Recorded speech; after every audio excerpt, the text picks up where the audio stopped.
Hello, everybody. Welcome back to my channel.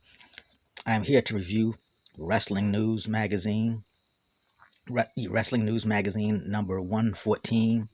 The date is February 1985. So let's open it up, and let's take a look. Picture of Ernie Ladd and the North American champion, Ernie Ladd, who won the North American Championship from Magnum TA. That ridiculously huge belt that Magnum has, that North American title, was a really big belt. And this magazine it was weird. It's like three magazines that intertwined with each other. It's called Wrestling Review, Wrestling News, and Rings Wrestling. It's like they all kind of, I guess, made by the same people, and they all kind of look the same. But this is the first magazine of that type that I have. This is the very first one. So yeah, so here to review. My first time reviewing a magazine like this. And they start off reviewing Mid-South Wrestling, and they talk about how Ernie Ladd won the North American title from Magnum TA. Talking about how Hacksaw Jim Duggan and Hacksaw Butch Reed became a tag team. How Butch Reed was friends with Buddy Landel, and Buddy Landel tried to bring him to Skandar Akbar, but Butch Reed didn't want to be a part of Akbar's group, so he beat up Buddy Landel, and he had formed a team with Hacksaw, who was already feuding with Skandar Akbar. And they talk about the Rock Roll, Jim Cornette, and the Rock Roll Express and the Midnight Express, and how eventually they shaved Jim Cornette's head, and he started wearing a mask. So, and talked about Bill Dundee wrestling Adrian Street for the television title. Talk about the Guerrero brothers, Hector and Mondo, Hector and Chavo, my bad, Hector and Chavo coming in the Mid-South.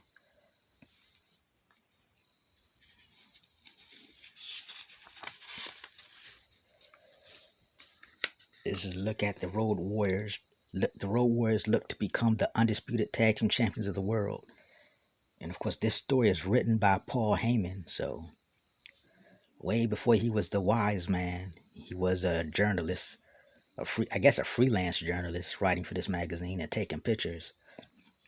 And he talks about the Road Warriors, who are with the AWA. They're AWA tag team champions, but they're starting to wrestle in the NWA.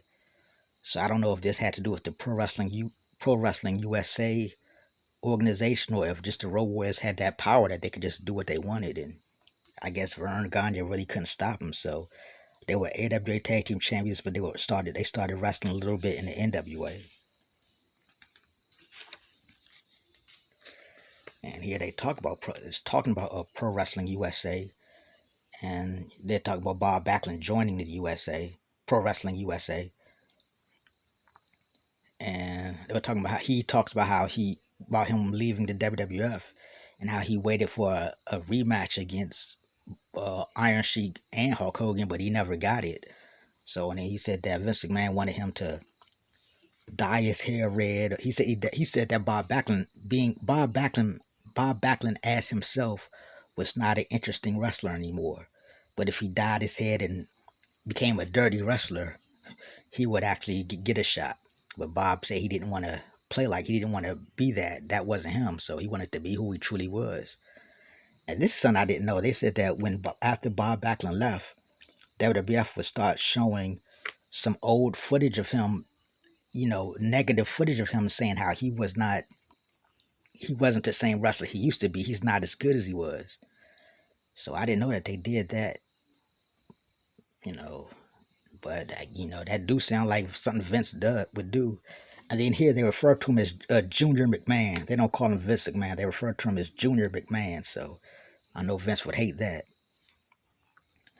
So when they talk about how with Pro Wrestling USA, with the combination of the NWA guys and the AWA guys, they would be able to compete with Vince. And you kind of think, I thought they would too. I mean, this was before my time, before watching, but when I would go back and read all this stuff, I'm just like, how did this not work? How did this not become a big deal? And they had like they was going to do the whole thing with the world champion versus world champion, and at the time Ric Flair was the NWA world champion and Rick Martel was the AWA world champion.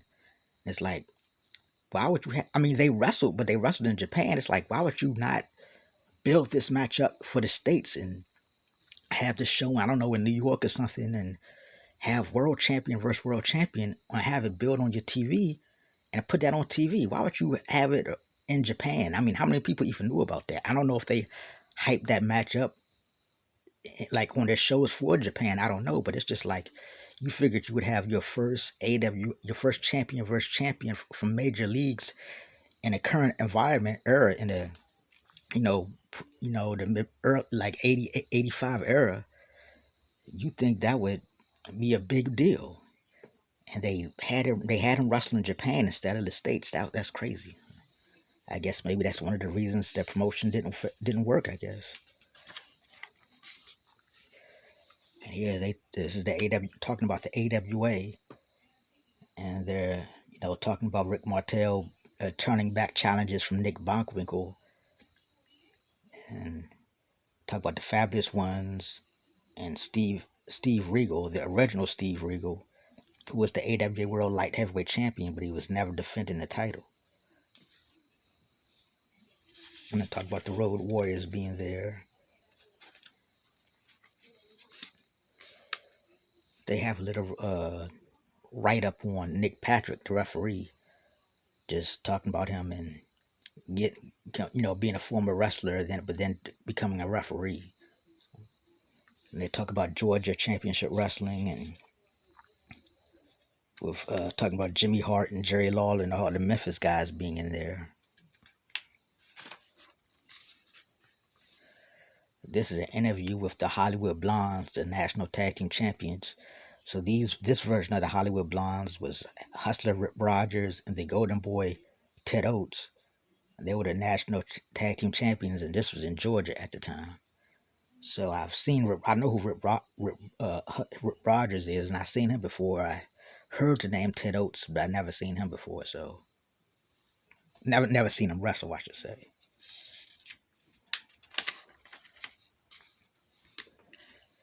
Okay, this is CWA, Continental Wrestling Association, basically Memphis Wrestling. And it's just kind of funny that, this was in 85 and they knew the name was CWA.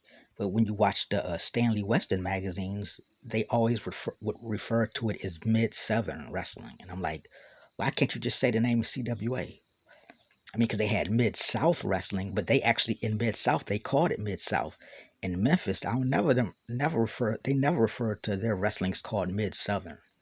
It was always CWA. So I can't understand why it took the Stanley Western magazines years before they named it CWA, and they just kept calling it Mid-Southern Wrestling.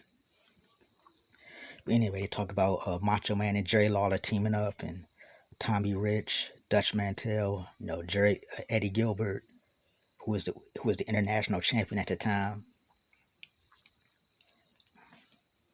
And they have ads for Japanese wrestling magazines.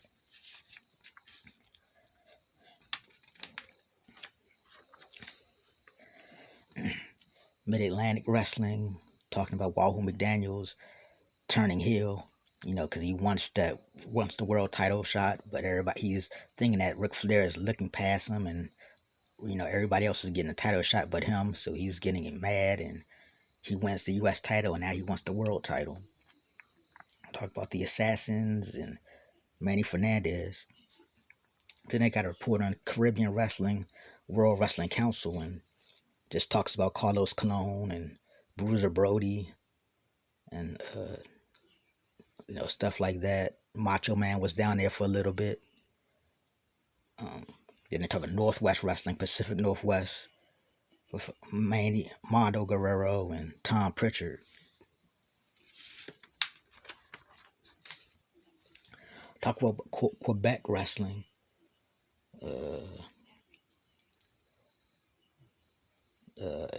Abdullah the Butcher is there, and Gypsy Joe. Yeah, I really don't know. They really talk about a bunch of people I don't know too much about here. Haku, King Tonga is here. Uh, Gino Brito and Gino Brito Jr. Yeah. And they go to Central States Wrestling and talk about Harley Race and Ken Timms and Gypsy Joe and Mr. Pogo.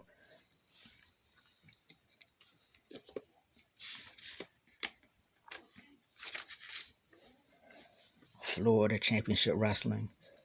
Talking about Kevin Sullivan and Billy Graham turning on Kevin.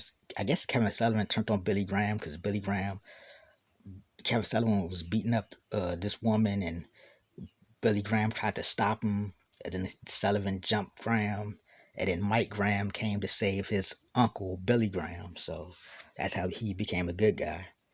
And there's a different version of the Hollywood Blondes, Ken Timms and Dusty Wolf. So there's like two versions of the Hollywood Blondes at the same time in different promotions. Bugsy McGraw, Pistol Pez Watley. Got some ad for some wrestling trading cards. Have a write up on report on Mexican wrestling. Some for CMLL, or I think it was named a different promotion then, and UWA.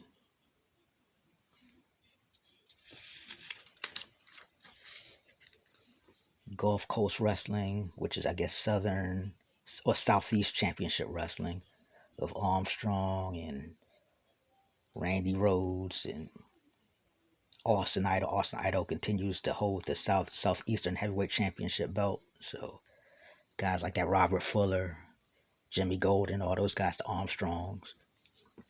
Then they have a write up on the youngest Armstrong, the newest Armstrong at the time, Steve Armstrong. So they have a little write up on him. Have an article on a guy named John Bonica. He was the guy that wrestled Ed Strangler Lewis and Jim Lundos and all those guys, Everett Marshall. But after he finished wrestling, he became a doctor and got involved with pain tolerance and authority. He became a renowned authority on pain, the control of pain. So I guess taking those bumps and that, I know those probably hard rings from back in the day. He learned about dealing with pain and tried to help people deal with it. So yeah, I never heard of him before, but interesting story. They got advertisements for a destroyer mask, which in his and t-shirts. Getting masks in those days were kind of hard. So I guess I would see getting a mask like that would be real cool back in them days. Nowadays you can get a mask just like that, but it wasn't as easy in the 1980s. Okay, they got news on Pacific Wrestling, which is New Zealand and stuff. And in Asia,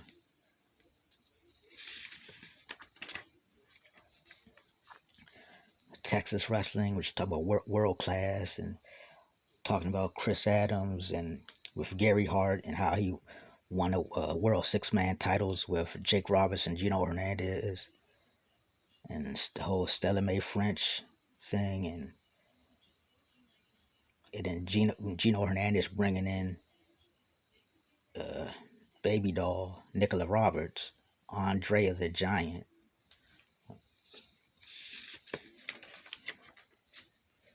Interview with Wild Bill Irwin. Now, once again, I'm not sure if these magazines are kayfabe or not because they don't really tell any stories. They just report on what's going on. There's no kind of character building stories. They just basically report the news. And this interview with Bill Irwin, it doesn't seem outrageous. It just seems like a normal interview. So I don't know if this is real or kayfabe. So, and Japanese wrestling, they talk about All Japan, talking about New Japan and working with WWF and how Vince McMahon seems to be holding up, charging more money to use to use their guys than when Vince Sr. was in control.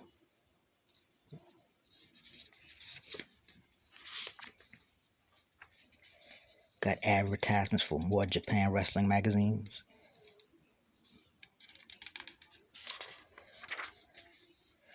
Now, all this is on the WWF.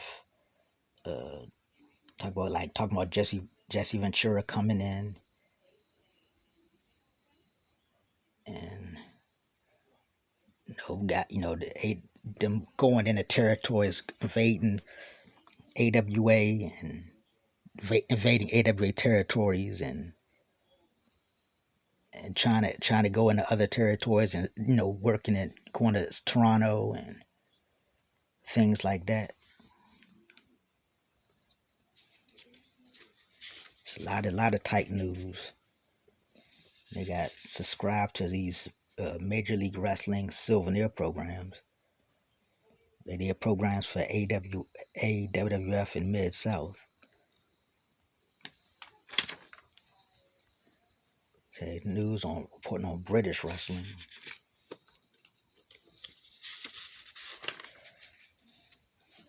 On European wrestling, this is the Otto Vance promotion, and apparently Big John Studd wrestled there, but he's like the only person I know. So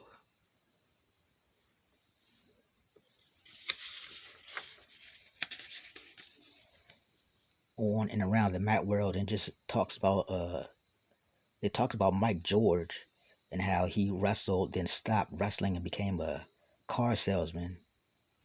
But I think he got back into wrestling. He eventually got back into wrestling. And then they're just talking about all the other smaller promotions around around the country.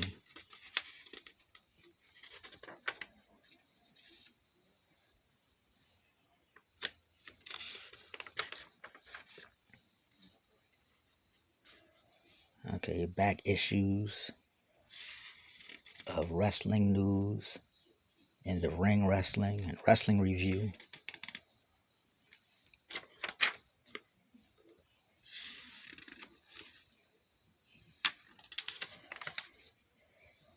And this is a TV wrestling guide where they have all the channels from around the country that airs wrestling.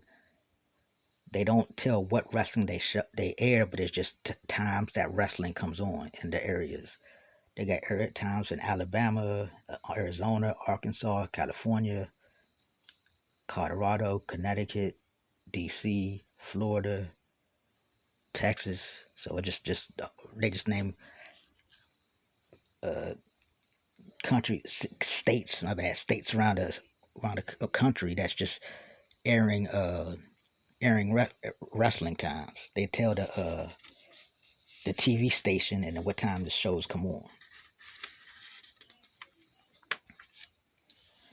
And this is the kind of wrestling fan news with fan clubs and pen pals and things like that.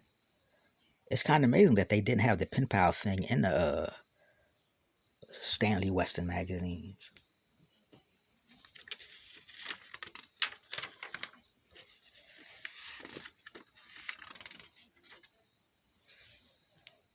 Okay, and I thought Miss Desiree Peterson, when I first saw it, I thought it was some type of one of those adult rated articles or something, but she's an actual wrestler. But the way this looks, looks like she might be wanting to see you have a good time, call for a good time. This is Miss Desiree Peterson. So okay, on the back got Tommy Wildfire Rich and Superstar Bill Dundee on the back. So this is the review of the Wrestling News Magazine, February 1985 issue. Thank you for watching, and I will see you later.